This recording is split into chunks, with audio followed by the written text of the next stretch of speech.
Kasama po patuloy po na aking pinanghihikayat ang mga katotohanan ng ating pananampalataya nakabase sa salita lamang po ng ating Diyos, the Bible per se, and sa kabuuan po ng mga kapatiran sa iba't ibang lugar.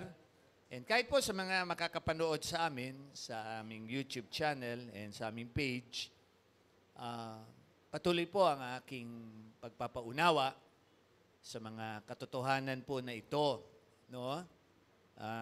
Sa mga kaalaman pang-spiritual, patuloy po ang dalangin namin, mararagdagan kayo, sa mga kaalaman at mas magpapatibay ng atin pong pananalig sa ating tagapagligtas, ang ating Panginoong Hesukristo. Marapat pa ang mga panahon ngayon, no? Hindi naman po kaila sa inyo. Patuloy po yung mga pag-aaral namin ay inuugnay ang mga katotohanan po ng salita ng Diyos sa mga pangyayari po sa huling panahon. Dahil nandun din po tayo sa tema na yon, inihahanda po namin kayong lahat, no? As part of our calling din na nandun po makagampan kami bilang isang pamilya ninyo sa spiritual pananampalataya na someday pwede po na parang last Thursday, matapos po yung mga pribileheyo ni Pastor, I will be just sharing that later, binigyan ako ng isang parang evaluation form. Kamusta daw yung kanilang ginawa sa akin. Tawa yung doktora kasi sabi ko nga doon, ipiperfect ko lahat, Dok. Kasi mamaya i-share ko po yung illustration na yun. Bakit ko ipiperfect? Ano po? Dahil na-enjoy ko po talaga. At mai-enjoy pa namin, hindi lang ako ni Sister Michelle, ang aming pagka-senior na. Yan. Sa mga senior, may isi-share ako sa inyo mamaya. Napakagandang pribilehiyo na hindi alam ng marami. Ano po? Although, hindi naman po, in fairness, para lamang po yun sa senior, later time siguro, sa paraan ng Panginoon, sa kanyang mga ipatutupad pa po sa ating mga buhay. So, to date po, buwan ng Marso, patuloy ko kayong uugnayan ng mga pangyayari at kasama na po ng ating pagsasaluhan, mga kadahilanan na kinakailangan po sa mga nag-aalaga ng mga tupa ng Panginoon, sa mga baguhan, kung magkakaroon po ng sense, no, sa YouTube namin, yung mga naghahanap, baka posible, kayo din po ay ni-lead ni Lord o gina-guide na nakakapanood sa amin. Ganon din po, paki-evaluate kami ang ministeryo pong ito. No? Kung nandun kami sa mga katuruan na masasabi po talagang balanse, no po? Nandun sa systematic theology na tinatawag po sa mga pag-aaral na hindi po alam ng karamihan at hindi po sa extreme lang na side, may mga extreme extremities, but yung pag-uugnay ng mga katotohanan po ng salita ng Diyos. Buwan ng Marso, isang buwan na lang po, bago, sabi nga, per my posting this week, kung kayo'y nagbabasa, kung nai-enjoy nyo mga current events na sinishare ni Pastor, I have 2 postings this week, di po ba, yung links. Yung una, yung total eclipse na mangyayari sa US, Ma'am Jane, Ma'am Leia, Ma'am Lorna, dadaan po yan, yung total eclipse. Hindi po of the heart, kasi palabas yun kanta yun Total eclipse. Nakakaiba daw pong pangyayari. It's, sabi doon, year 2024, it will be parang kakaiba ang sitwasyon. Yung buong US parang matatabunan. And sa mga war tactician, ito ang tamang panahon para giyerahin para girahin ng US. Bebe ko, wag kang mag-worry ha. Dapat girahin ng US. Nandun ka naman kay Naninang Jane sa kasakali, Ninong Bong. Kasi madilim. Total eclipse. May mga disturbances sa mga radar nila, etc. And malay natin, yan ang inaantabayanan, part ng Matthew 24 po, ng mga rumors of war. And Guidaw, for your latest update, the other day lang po ito, ang presidente ng Russia ay nagbanta na gagamitin na niya ang kanyang nuclear armaments anytime. Kasi bago daw sila unahan ng US at Ukraine, yun na, mga bali-balita. Tingin naman kayo sa inyong mga updates, ano po, na hindi lang gawa-gawa ito ni Pastor. And then, besides that, mga signs ng Matthew 24, events, lahat na ina-update namin kayo. There is this another posting na isinare ko the other day. And this will be, kahit mga scientists, sinasabi nila, once in a lifetime mangyayari. Ano po ito? Ito po ay magsisimula ng April 8 hanggang mid ng May. Sakto, nasa USCGT. Nagre-request nga siya. At pinrepare ko siya kanina. Sabi ko, Bebe, magpipresent ako ilustrasyon. Hindi, alam ko hindi ka nagbabasa. Kasi nga ayaw niyang basahin ang mga pinipresent ni Papa. And sabi ko, ganito yon. In the eventuality from April 8, alam niyo po ba, yung sinasabi sa Luke, basahin niyo na lang doon, yung materials ko. Pag ano na po ang mga elements ng sky, and for the first time, pakitaas nyo ng mga daliri nyo ganyan, align. Mag-a-align po lahat ang mga planeta for the very first time. Per science, hindi po ito pananakot. Kakaiba po, no? Yung events, mag-a-align po April 8. No? Maliban pa doon sa total eclipse, Ma'am Jane, no? Ma'am Leia, dyan sa lugar ninyo. No? Mag-a-align ang mga planets. Kakaiba, no po? Development. First time yun mangyayari. Mula nang likhain ng Diyos ang mundo. Per science, per science. Pakibasa naman po. Ayoko na pong expound, tatagal I'm just using these mga illustrations to prepare you po for eventuality. Sabi ko kay Dia, just in case Dia, see you in heaven. Kung biglang doon nga bumaba ang Panginoon sa ulap, malay natin. No po? Malay natin. Kasi part of His prophecy, pag nangyari na yung mga heavenly bodies na yan, na magkakagulo-gulo na. No? And first time mangyayari, mawawala sila sa mga line nila. Mag-a-align sila na hindi pa nangyari sa per science. Pakibasa po yung aking material sa ating FB account. And nandun yung mga detalye. Hindi ko na tinignan yung mga detalye. Basta ang issue dito is, I'm using the illustration to prepare us all for the eventuality na anytime, mali nga na pala natin, April dadating si Lord, pero wala pong nakakaalam, syempre, No? Timely, parang nung pagdating niya sa Israel, malay natin, Holy Week daw, nung end of March na yan. Kasi sa Israel, yun yung timetable ng Holy Week, March, April yan Nisi, yung Nisi nila. And who knows? Yan. Gusto niyo dumating si Lord? Siyempre, Sister Helen, gusto na ni Sister Helen yan. Sister Helen, sa dinadaanan niyang sitwasyon sa pampisikal. God bless you for joining us for the second time, na kahit alam namin pampisikal po. Although wag kang mag-worry, Sister Helen, ayan yung ating, kung merong $1 million men na palabas dati, may $1 million woman tayo dito. Pinangunahan tayo ni Ma'am Joyce kasi kanina. 3.8 po yan mula sa COVID. Diba? Yung mga kinanta, galing, sakto. Diba?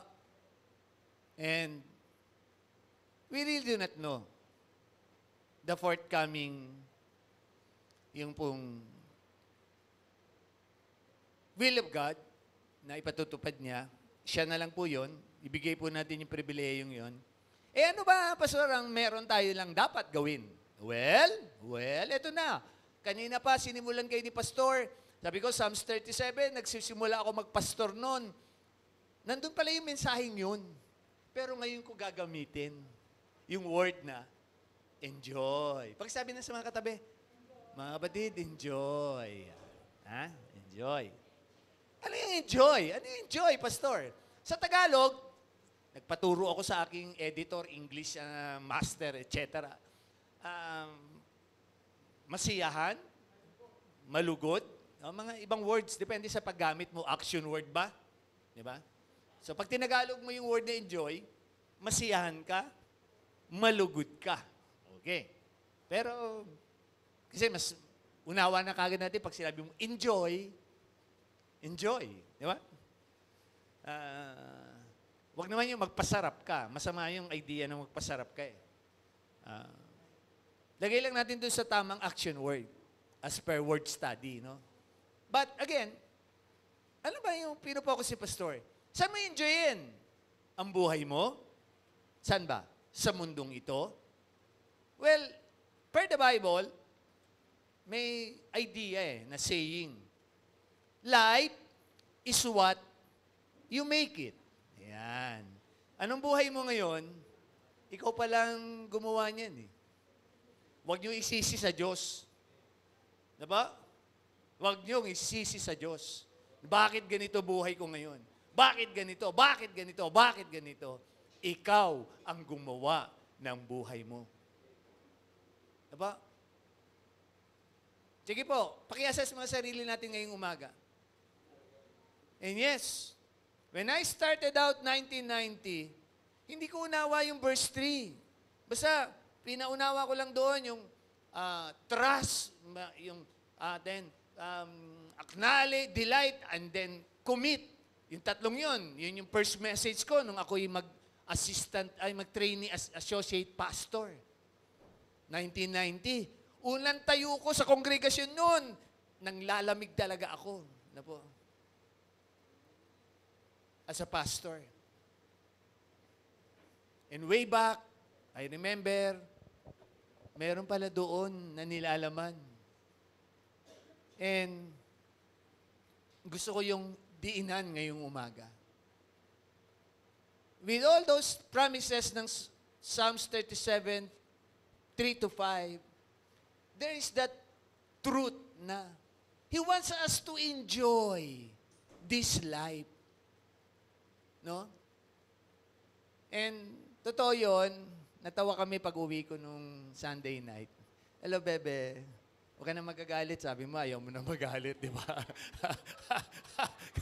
Gagamitin ko ito ilustasyon. Paborito ko kasi yung bebe ko eh.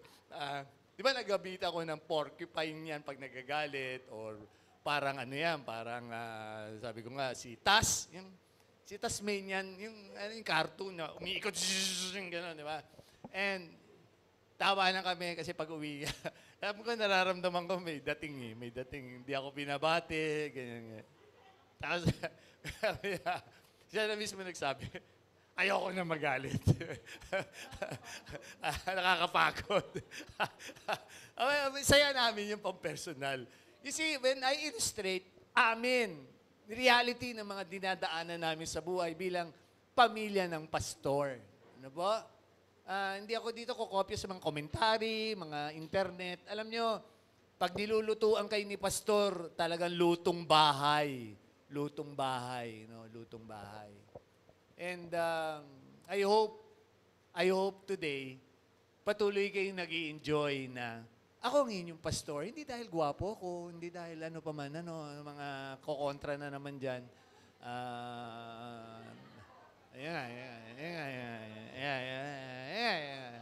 Ayan ang mga reaksyon po. Narinig niyo po ba? Narinig niyo po. Ayan, mga reaksyon. Ayan. Sa mga nasa Zoom. Sige. Okay, but anyway, life is what you make it. And sabi diyan, the Holy Bible explicitly speaks of life. Yan. From Genesis to Revelation. Alam na natin yon. Hindi na ako magdidiin doon. In the beginning was the Word, and the Word, etc., etc. And God breathed the breath of life kay Adam. And history na yon. Andyan ang life. Okay? Andyan po ang life. And tayo din po, bago pa tayo panganak, sabi nga ni Paul, Psalms 139, in His inmost being, He knitted us. Di ba? Ano yung itsura natin? Kaya nga si Aya, nung ninit si Aya, kamukha ni Dia, sabi nga nung marami, no? Si Lord yun. Pero sabi din natin, alam natin sa Bible, walang magkamukha kahit yung mga twin, di ba? Yung identical twin, hindi yan. Meron yung kaibahan.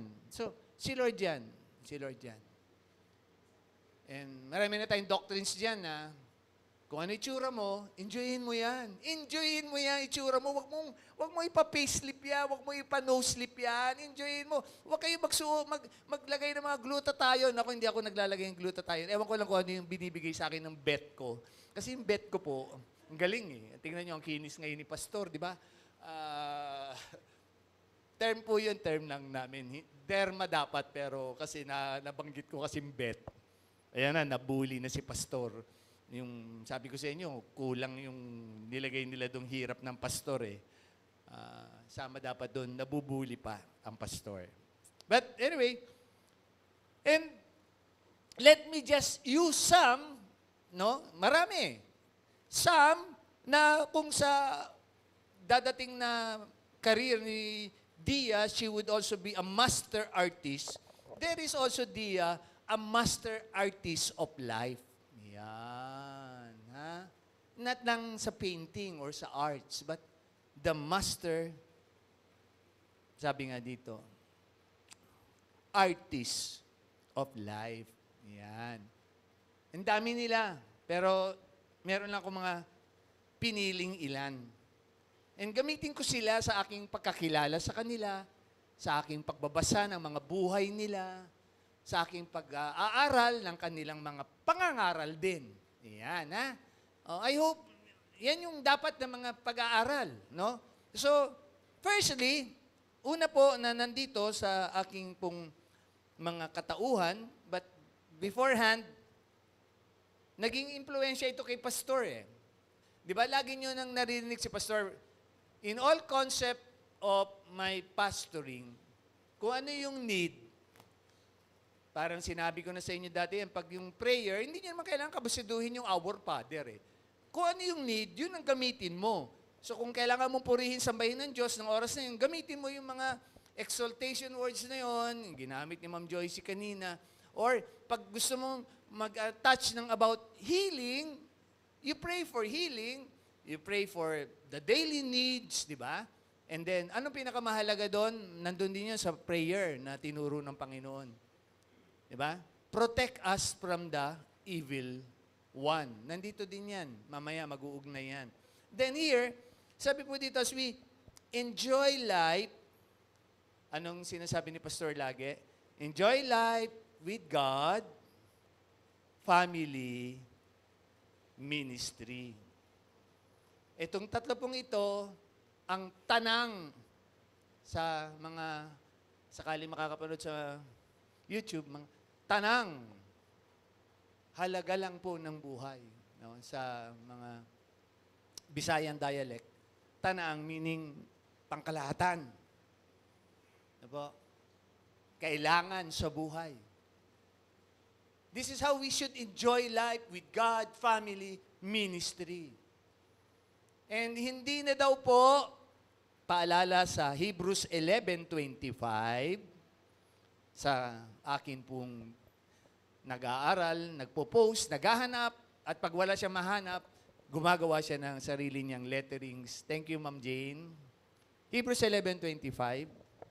We enjoy life with God, family, ministry, and not, verse 25, and not in the pleasure of sin. Pero marami pa rin Kristiyano, yan pa rin ang kanilang ginugusto. nilulugod. Mamuhay pa rin sa mundong ito. Well, the pleasure of sin. Hebrews 11:25. Isa po ito sa aklat na ginamit. Ako ay declare talaga kay Paul ito. So mamaya si Paul isa dun sa mga master artist of life na gagamitin ko. So aada po ako sa inyo ng mga katotohanan na ito. And so today, part of this mga master artist of life, una, gamitin natin si Moses. Yan. Moses, sa maraming nakakaalam, andiyan ba si Ma'am Ningning? O yan, sige, sakasakali. Si Moses po ay isang hinirang ng Diyos, no? Doon sa burning bush, ang ganda ng kwento ni Moses, di ba? Doon sa burning bush, etc. And sa holy place, etc. Ang ganda. Nakatagpo niya ang Diyos. And maraming beses niyang nakatagpo ang Diyos. Hindi ko na lang ano yung mga verses kung saan-saan sa Exodus yun. Ang dami niya, di ba? Meron doon yung umakyat sila ng 70 elders, face to face. Meron din yon yung talagang real, sabihin natin, ano ng Diyos, itsura ng Diyos. Kinubera ng mata niya. Ang pinakita lang ng Diyos sa kanya, yung likod ng Diyos. Ang daming eksena na nakaharap ni Moses ang Diyos. Galing. Galing ng buhay ni Moses. Pero later times, dahil napikon, literally, kasama siya ni Elijah, babalik eh. Sabi ng Panginoong Jesucristo, di ba? Doon nung nag-transfiguration siya. Silang dalawa, the law and the prophet. Although hindi man nakatawid si Moses doon sa promised land, nakakatiyak naman tayo si Moses kinuha ng Diyos. At sabi nga, kinuha siya ng anghel, no? Ni Michael doon sa Jude. Mababasa niyo yun. No? Kung kayo nagbabasa. Yuhu, mga pastor-pastoran, ano po? Yun po. No? Mga kaalaman. No? And here, Moses, pansinin niyo, paano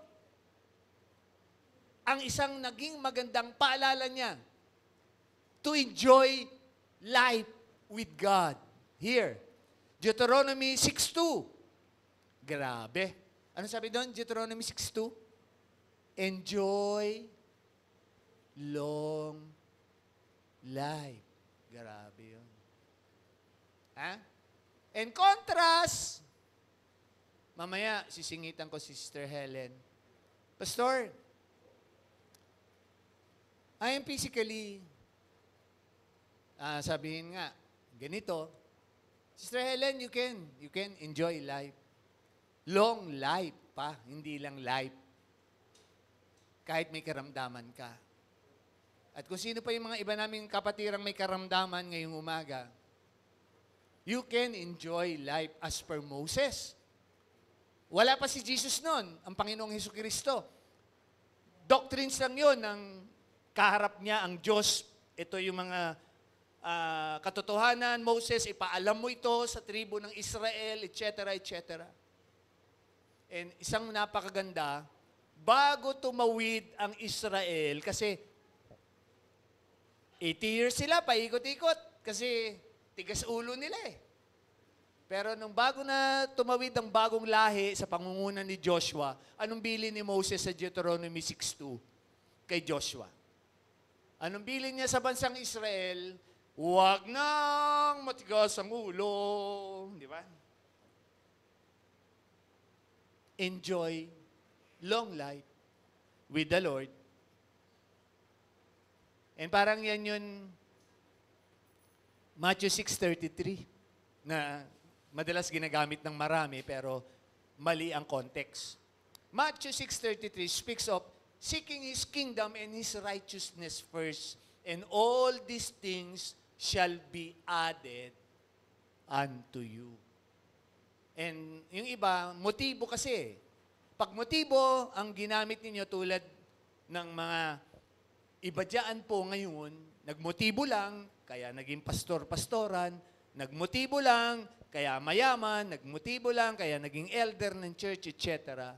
Alam ng Diyos po yan. Diba? Alam ng Diyos ang motibo ng bawat isa. Alam ng Diyos. But here,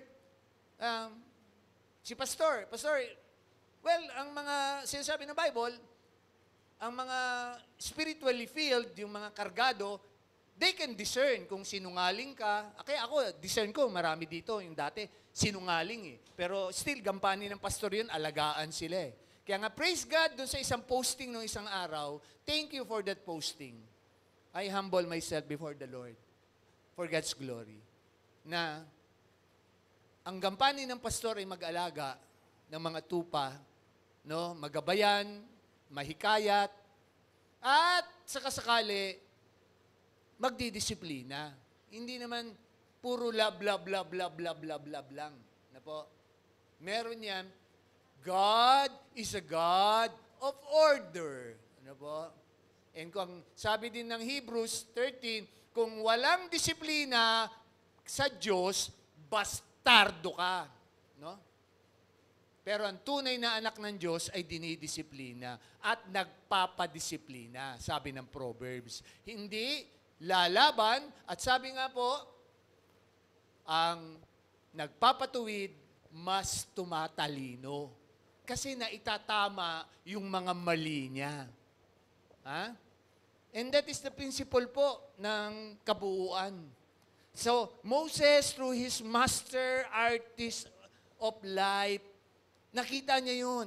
And sabi niya, word, enjoy. Nandun po yung word na enjoy. Sa 6.2.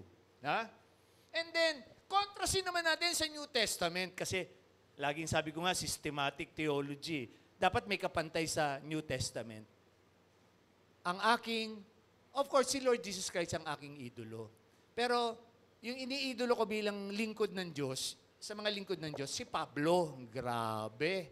O ano sabi ni Pablo? Ephesians 6:20, Ephesians, 6:3, si Paul naman po, contrast Paul, Ephesians 6:3, yun din po di ba? Paborito to ni Pastor Rico di ba, Pastor Rico? Kung sinusunod mo mga magulang nyo, you will enjoy long life. Sa mga anak na sumusuway sa mga magulang, kuidaw, you will not enjoy life. Tandaan nyo po yan. Balance yan, ha? So, napag-aralan ba to ni Pablo? Kaya? Ha? Napag-aralan? Enjoy. Enjoy kayo dyan.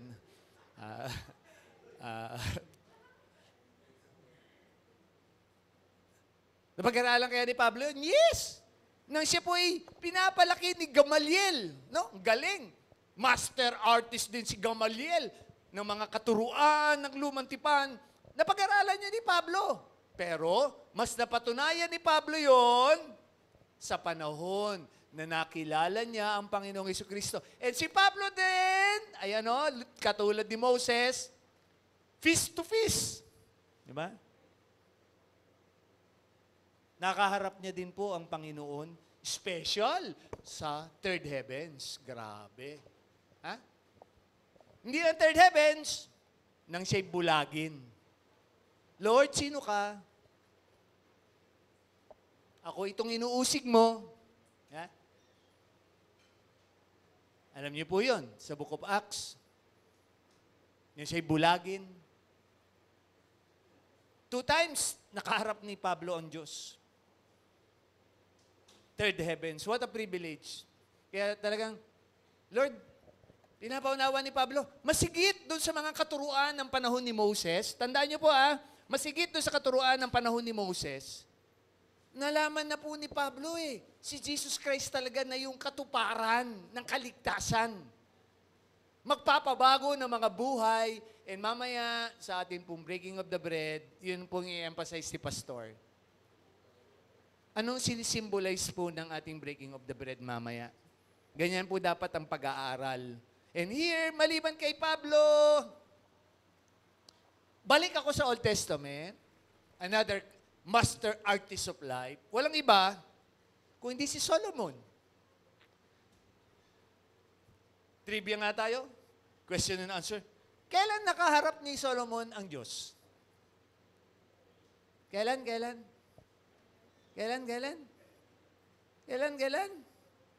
Nandun din. Nandun. Sa Old Testament. Kailan yun? Yun yung gabi na, humihiling lang siya, di ba? Ano hinihiling lang niya? Lord, give me wisdom. Ay, ba't ngayon mo lang, Lord, give me wisdom. Oh, di ba? Eh, ano sabi ni Lord? Hindi lang wisdom bibigay ko sa'yo. Nakaharap din ni Solomon. Ha? Ang Diyos ng panahon niya.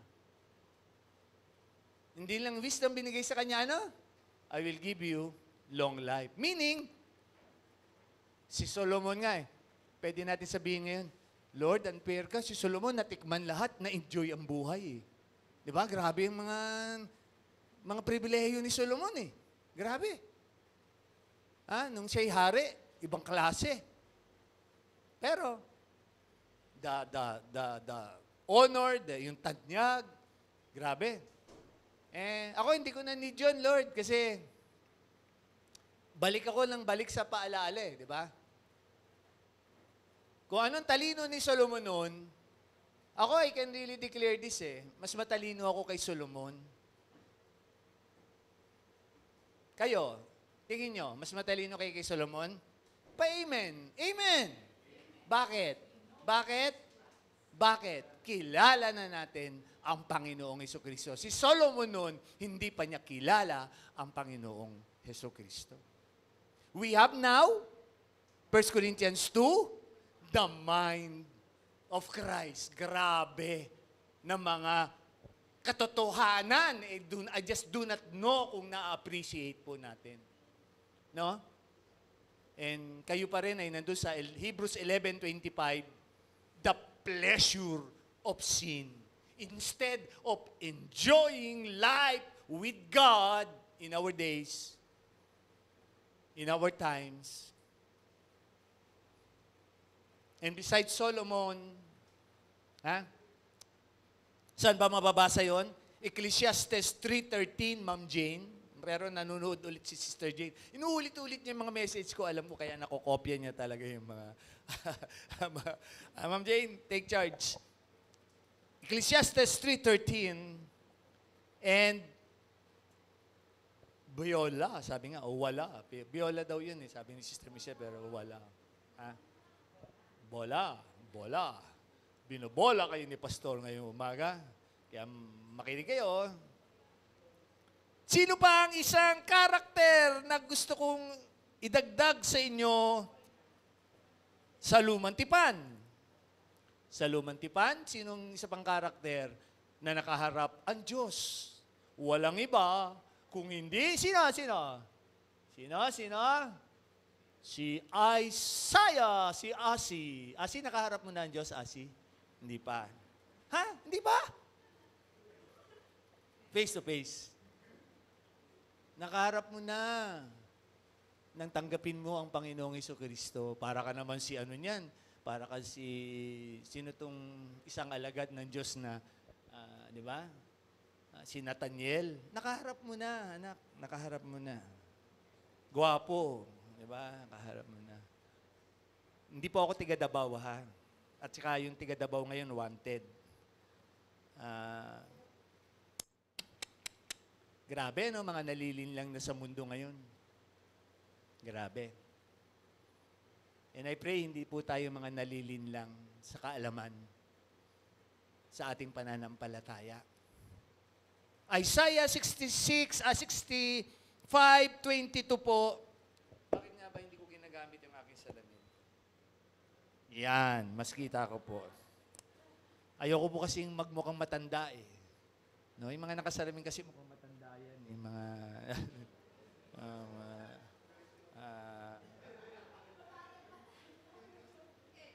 Pero sabi, enjoyin ko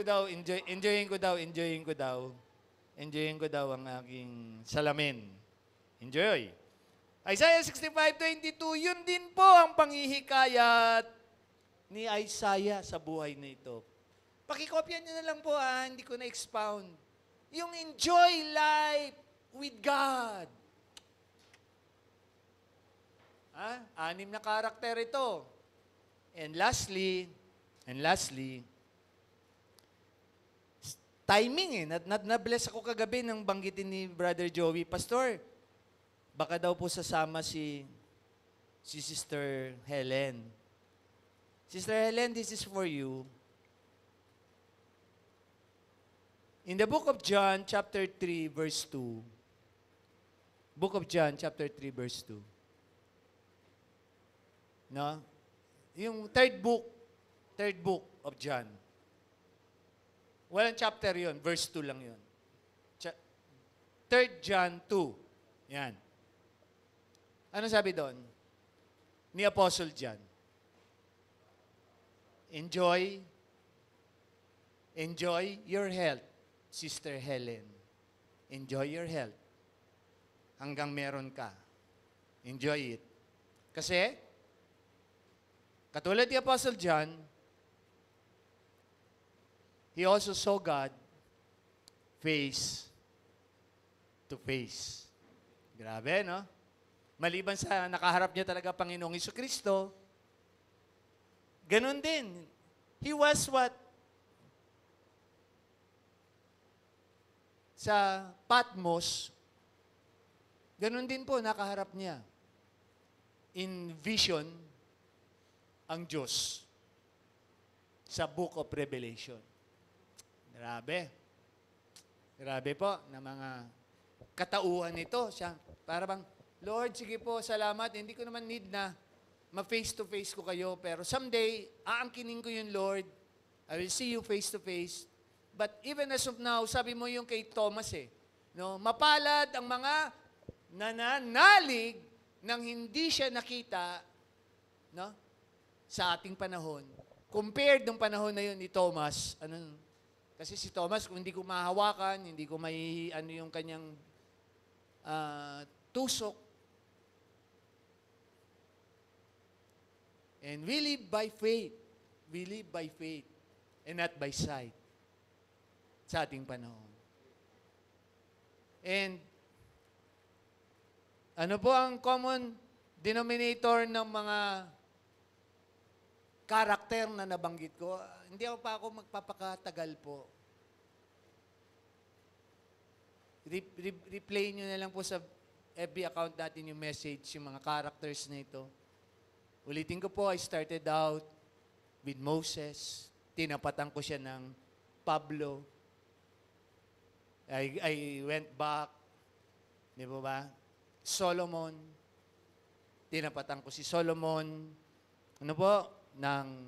Sa bagong tipan din po, sa iba't ibang aspeto na yan, ugnay nila Paul, nila John. And I now would like to, emphasize ang isang denominator nila, yung common denominator nila. Tingnan niyo po yung mga yon. They were all called by God. Face to face. Ganun nila pinahalagahan.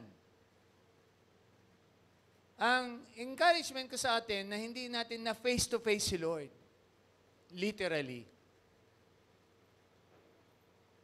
Yung faith na meron tayo ngayon is more than that na nakita natin siya. Kasi ang hope nga natin, someday, we will see God sa kanyang muling pagbabalik. No? And yun yung preparatory natin, yun yung preparations natin. And ano yung meron sila? Ano yung meron sila pinaliwanag sa atin ngayong umaga? Enjoy. The word, enjoy. The word, enjoy. And God, family, ministry in our days. Kasi po, totoo ito Huwag tayong magaya doon sa mga nabanggit ng Panginoon na mangyayari. Marami sa darating na panahon, they would what? Just like in the days of Noah, they were what? Eating, drinking, marrying, and marrying. Kaya marami yan eh. Mag-aasawa ko, pastor, kahit hindi Christian, kahit adik, kahit lasenggo, makatikim lang ng asawa. Ha? Enjoy ako, pastor. Kain ako. Alam niyo, hindi lang yun para dun sa mga glutons. Tayo, Christians, kaya nga, nung tinatanong ako nung wow, you don't look like 63 po, pastor. Di ba? Hindi din naman magsisinungaling ang mga doktora, di ba? Lalo na yung kamag-anakin nila Sister Jane daw nung makita ako, di ba? Your pastor looks like 30 years old. Ganun pa rin kaya tingin sa akin, Ma'am Jane? Kasi nakabagets lang ako noon, naka-t-shirt lang ako eh. Hindi ako yung mukhang hindi makabasag pinggan, na naka-formal, na si Mayor. Hindi ako. Naka-t-shirt lang ako noon, pumunta ako doon sa Lamay. And ano pa bang ini-enjoy natin sa buhay? Kaya kami nga, sabi ko kay Dia, enjoy ha, while your travel hanggang pinatikim ka ni Lord. And si Pastor, for God's glory, hindi namin kailangan magbayad ng health card ngayon. Meron na kaming lifetime health card. No? Ninong ko, i-share ko sa'yo mamaya. Pag kuha lang kayo ng senior hindi pa si Ma'am Ningning. Magagalit na naman sa akin si Ma'am Ningning. Kuha lang kayo ng senior card sa PhilHealth. Sorry, Sister Helen, pero may gagawin sa iyo si Lord, Sister Helen. Sa akin lang sinishare ni Pastor, kita nyo, dapat mag-isip kami. Paano na kami? Natitira na lang na ganito, pensyon, 4,000, ganito, monthly. Paano kaya kami, Sister Michelle? Ang galing eh. Nang ipinroses ko, ako pala, nadaya ako ng 3 years. Dapat pala since 2021, 2 pa lang ba? 2 years. Magsi-63. Sige, 2 years ako nadadaya. Kasi, nung Thursday ko lang nalaman na ang senior pala, may privilege kami sa PhilHealth eh. No? Na, yung program ng libre konsulta, gamot, at yung mga blood chem. Gumastos pala ako ng 2 years na lumipas kami ni Sister Michelle. Sabi nga sa akin nung isang araw, Sir, last week lang to, sayang, dapat dito na kayo. Pero yan po kasi nga, nung kami ay nag-process ni Sister Michelle sa PhilHealth, sorry to say, I have to declare this, kahit sa YouTube to, hindi kami in-inform ng tama. So, and that is what's happening again sa ating bank account. Andiyan naman lahat yung contact address ko, contact number ko. Hindi po tayo ni-notify na dahil nag 2 years pandemic, year 2021-2022, hindi po ako nakapag-submit lamang ng mga form ng GIS yung officers natin. Dinebit po ang ating account. Pinagdududahan tayo na baka akala money laundering tayo dito. We are a religious organization. Ano bang utak meron kayo? Di ba? Kaya kami holy and true Christian fellowship po. No? Pero pasensya po muna. Doon muna tayo dun sa isa nating temporary bank account. Approve po ng council yun. Wala pong laman na pera si pastor doon. Inopen ko po yun noong year 2021 for the purpose ng utilities na hindi pupunta si Sister Ningning as treasurer sa bangko kasi bawal po noon para maka-online tayo. Yun yung ginamit namin. And hanggang ngayon, yun yung ginagamit natin, yung bank na yun. Doon nyo po muna isend yung inyong mga tithes. Mabuti na lang we are shrewd as a snake and innocent as a dove sa ministry na ito. Hindi tayo kayang hadlangan ng dyablo. Ano po? Ang dyablo po ang nangahadlang. And I pray, na-inform ko kayo lahat, nakapag-post ako, and I go back. Pwede niyo akong tanungin, Pastor, are you enjoying your pastorship? Amen. Yes, I am. Are you enjoying your life, Pastor? Yes, I am. Lalo na ngayon, no? Kaya may mga benefits pa lang ganun, no? Na dapat ma-enjoy natin. Na hindi na-enjoy ng ibang mga senior natin. Di ba pinost ko? Namangha ako pati gamot. Kaya sabi, natawa yung doktora sa akin nung binigyan ako ng evaluation form nung secretary doon Sir, pa-evaluate naman. Oo, siyempre, i-perfect ko lahat ito. Tawa yung doktora. Ang galing niyo, Pastor, sabi sa akin ng doktora di ba? Kasi kakamangha, may gamot pa ako for 1 month. Then babalik pa ako next month kasi 1 month to 1 month lang daw muna ang binibigay. Hindi pwede ibigay yung 3 months. Grabe.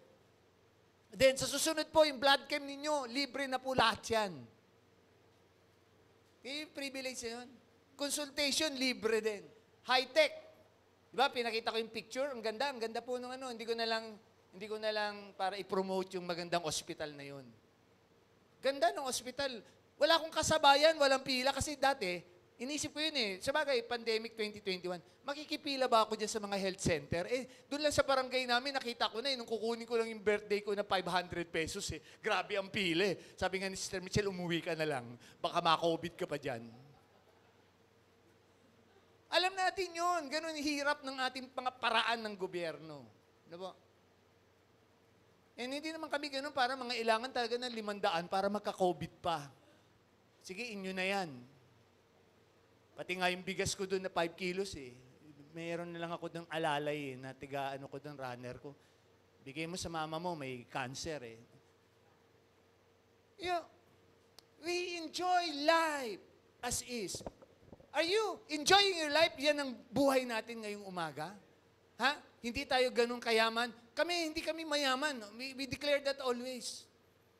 Nire-reward lang kami ni Lord ngayon sa katatayuan namin. Dito mga leaders, alam nyo mga pinagdaanan namin. Alam nyo, paano din kami nabaon-baon sa mga credit card namin na yan, pagpapaaral sa mga anak namin. Alam nyo noon, nakikihiram lang kami ng mga sasakyan sa inyo. Alam nyo yun. Namimiss ko na nga yung mga tropa dito ng tricycle tinuturuan naman kami ngayon ng isang bagong kapatid. Pastor, mag-ano na lang kayo, mag-G na lang kayo. Mura lang, kaysa mag-tricycle. Sa bagong ministry yun yung mga Grab driver, imi-minister ko. Diba?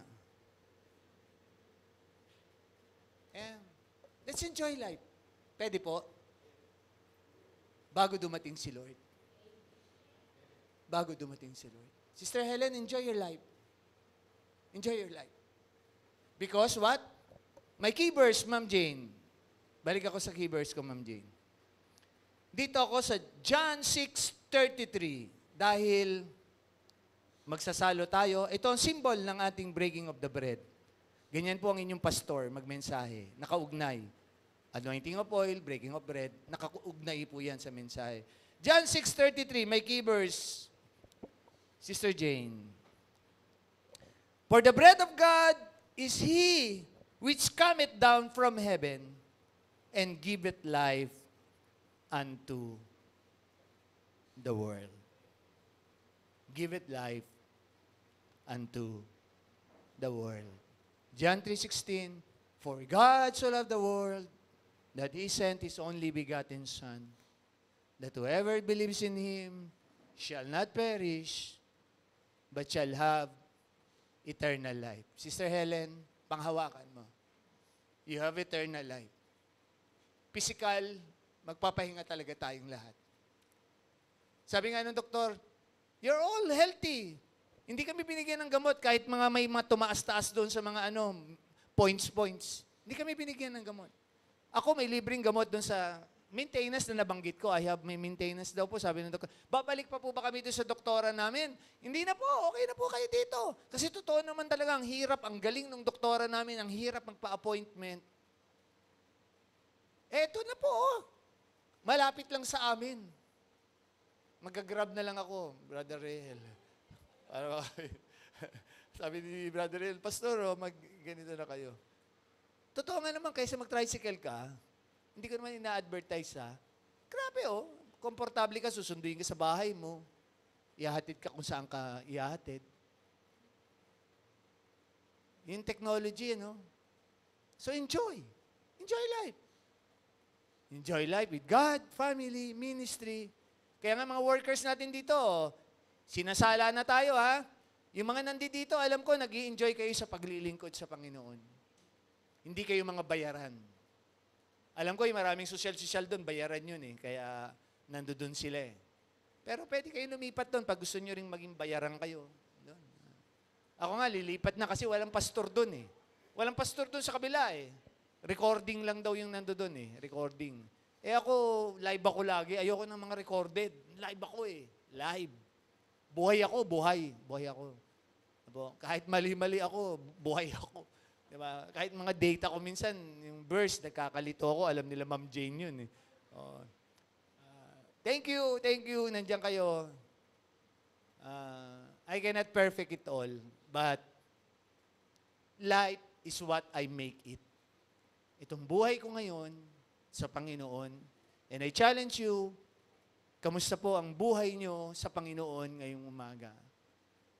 Or, are you still, Hebrews 11:25, in the pleasure of sin? We have all the hope here. I don't want to, exalt ang isang brethren. Sa mga brethren,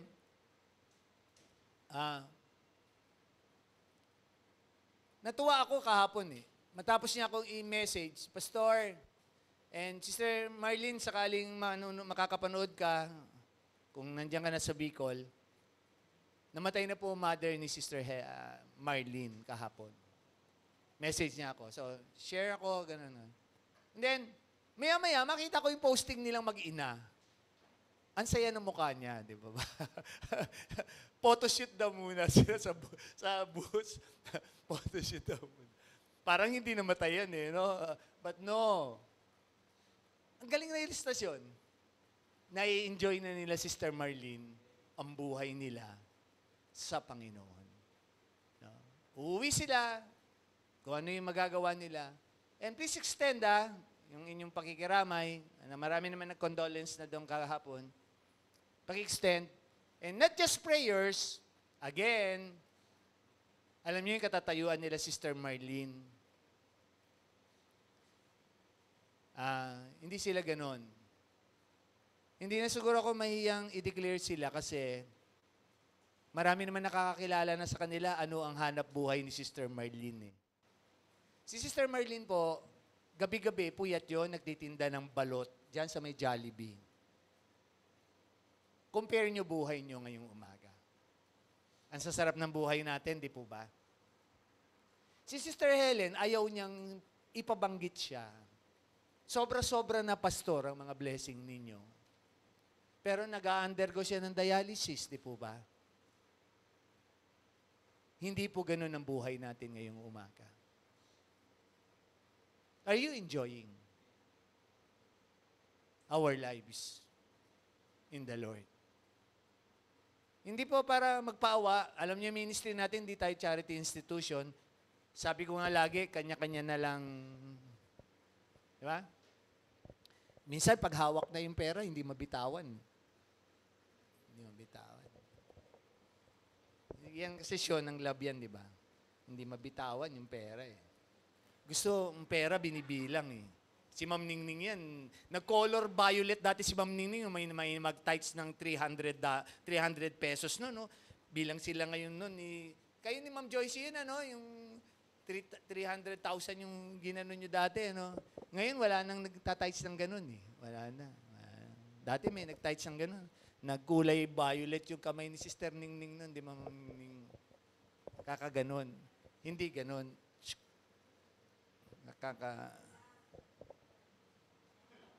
Sino mga nagre-reklamo na sa trabaho? Pasalamat kayo, may trabaho pa kayo. Di ba? Enjoy nyo, enjoy nyo. Sino may mga manugang na enjoyin nyo. Hello, ate. Andiyan ba si ate? Hello, ate. Sino may mga manugang na enjoyin ng Ma'am Ellen. Enjoyin lang. Are you enjoying life? Are you enjoying life? Si Pastor, enjoy lang. Enjoy lang. Enjoy lang. Bakit? Ito yung symbol, Nang ialay ni Lord ang buhay niya, yun yung isang aral natin ngayong umaga, gagamitin ko Gusto niyang enjoyin na natin ang buhay natin sa Kanya. Hindi na po sa mundong ito. That's our breaking of the bread. And worship team, come. Sino yung kakanta? Halika, as we break the bread. Sa inyong mga tahanan po, anong elements ninyo? Biskuit, tinapay, kape, juice, water. Symbol that Christ died for us. Sabi nga ng mga song kanina, grabe, ang ganda ng mga awit. And sabi nga, thank you, Jesus. Thank you, Jesus. You want us to enjoy life.